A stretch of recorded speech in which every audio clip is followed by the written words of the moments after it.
ಮತ್ತೊಂದು 6 ವರ್ಷಗಳು ಅವರು ಇವತ್ತು ರಾಜ್ಯಸಭೆಗೆ ಕರ್ನಾಟಕದಿಂದ ಪ್ರತಿನಿಧಿಸತಕ್ಕಂಥದ್ದು ಮತ್ತು ಅಲ್ಲಿ ವಿರೋಧ ಪಕ್ಷದ ನಾಯಕರಾಗಿ ಬಹಳ ಪ್ರಬಲವಾಗಿ ಇವತ್ತು ಬಿಜೆಪಿಯ ಎಲ್ಲ ವೈಫಲ್ಯಗಳನ್ನು ಹೊರಗೆ ತರತಕ್ಕಂಥ ಒಂದು ಪ್ರಯತ್ನ ಮಾಡ್ತಾ ಇದ್ದಾರೆ. ನಮ್ಗೆ ಬಹಳ ಹೆಮ್ಮೆ ಇವತ್ತು. ಸರ್, ರಾಮಲಿಂಗಾರೆಡ್ಡಿ ಅವರು ರಾಜೀನಾಮೆ ಕೊಟ್ಟಿದ್ದಾರೆ ಸಚಿವ ಸ್ಥಾನಕ್ಕೆ. ನಾವು ಇದನ್ನು ನಿರೀಕ್ಷೆ ಮಾಡಿರಲಿಲ್ಲ. ಆದರೆ ರಾಮಲಿಂಗಾರೆಡ್ಡಿ ಅವರು ನಮ್ಮ ಒಬ್ಬ ಗೌರವಾನ್ವಿತ ಹಿರಿಯ ನಾಯಕರು. ಪಕ್ಷಕ್ಕೆ ಅವರ ಕೊಡುಗೆ ಬಹಳಷ್ಟಿದೆ. ಯಾವುದೋ ಒಂದು ನನ್ನ ಪ್ರಕಾರ ಒಂದು ಕೆಟ್ಟ ಗಳಿಗೆ ಅದು ಅವರು ಒಂದು ತೀರ್ಮಾನ ಆ ರೀತಿ ತೆಗೆದುಕೊಂಡಿರ್ತಕ್ಕಂಥದ್ದು. ಖಂಡಿತ ಅವರು ಅದನ್ನು ಮತ್ತಷ್ಟು ಅದನ್ನು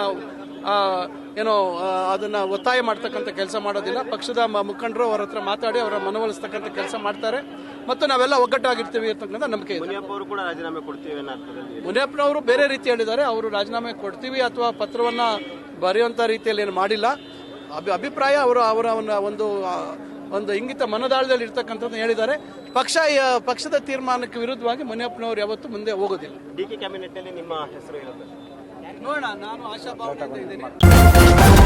ನ್ಯೂಸ್ ಫಸ್ಟ್ ನಿರ್ಭೀತಿಯಿಂದ ನಿಮ್ಮ ಪರವಾಗಿ.